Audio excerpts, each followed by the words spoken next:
Hey guys, what you see here is WE's latest pistol. It's a 6-hour P226R. This is the untrademarked version.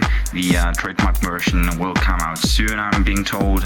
And I just got this because I couldn't wait for it anymore. I'm a big fan of the 226, and I didn't care about the trademarks at first. This one was only $80. So anyway, if you're obsessed about trademarks like me, you will buy the second one, which should be slightly more expensive. I don't know how much exactly, but probably under $100. Or you can simply get this one. This is a fantastic pistol. I've had the P226 made by Marui, the one made by KSC, which was okay too, and the one made by KJW, which is also a great gun, but they all had flaws in the end. They all broke on me. I spent a lot of money trying to repair them. They were very hard to put back together, and I ended up selling them as for spare parts. This is a great gun. For $80 you get a full metal gun, as you can see, as you can appreciate. It's got a fantastic finish. I'm pretty sure that it still comes from a mold, but it totally looks like it's machined. I mean, it's got so many details. Everything is so clean cut, so cleanly cut. There's no edges, no burrs, no nothing. I mean, and the finish is just amazing. It's this dark gunmetal gray. The chamber, the top of it is polished. I don't know why. That's the only thing that I kind of wonder why they would do this. But the rest is just it's just awesome. It's only lacking the traits. The finish is very, very durable. At least it looks that way. And it just looks like the real deal. It feels very heavy. It's almost 1 kilo with the magazine inserted. I'm not going to put it in now because it's loaded with BBs and gas. I will show you how it shoots later. As you can see, it's a perfect replica. I don't know if it's compatible with other brands, what types of upgrades you can use on this one. If you want to take a peek at the inside of the gun, I'm gonna take the slide out for you. Let me just a second. Here we go. This would be the nozzle and bullet chamber. This the recoil spring, adjustable hop-up, of course, on this side right here. It's the wheel is pretty hard, so you can rest assured that the hop-up will stay in place while you shoot the gun. And here's the frame. Here's the lower. So you can see. So if you're an expert on P226s, you can determine which parts will be compatible with this. I will post up better pictures or still pictures so you can take a look at it. So very cool thing about this gun, it's, as you can see, most of the length of the frame is actually the rail for the slide. So what this does is that it gives the rail a lot of stability, and you don't get the classical slide rattle that you get in all types of airsoft guns. I don't know if you can listen to this, but there are almost no moving parts inside this gun. Or there are moving parts, of course, but they just don't fly around freely, and which first of all causes the gun to look and to sound cheap in your hands, but can also cause a lot of problems when the tolerances are just too big.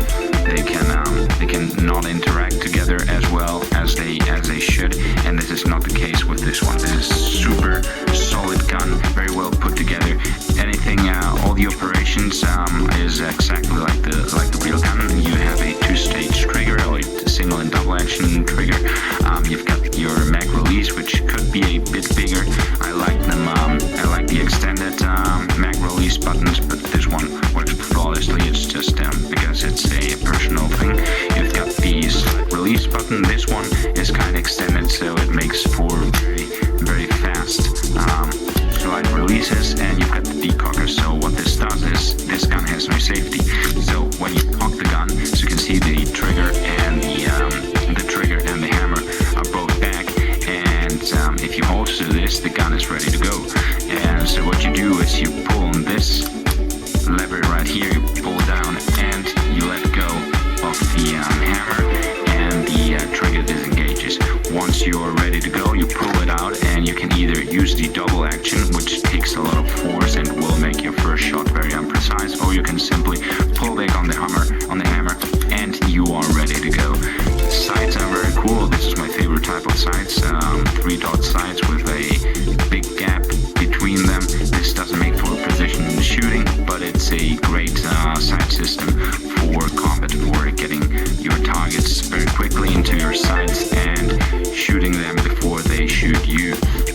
The gun feels great. It's got a great grip. I mean, it's one of my favorite guns, not only because of the looks, but because it is so well balanced. It's got the perfect combination of length, of weight, and it's a wide gun, so it's good for my big hands, and it just feels very stable. It's a very stable platform in my hands, which gives me a lot of comfort and makes me be able to move around with this gun very comfortably, very quickly, and gain a lot of precision. As you can see, you've got some small serrated areas here in front of the trigger guard and right here.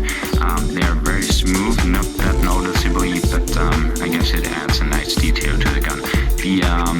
The trademarks you see here, or the engravings on the grips, aren't really not real. I mean, this one says CLTM6.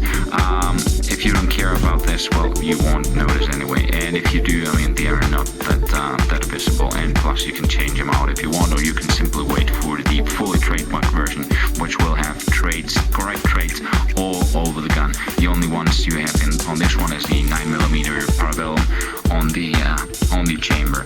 This gun shoots great, very strong blowback action, nice reach out, about 40 meters I would say.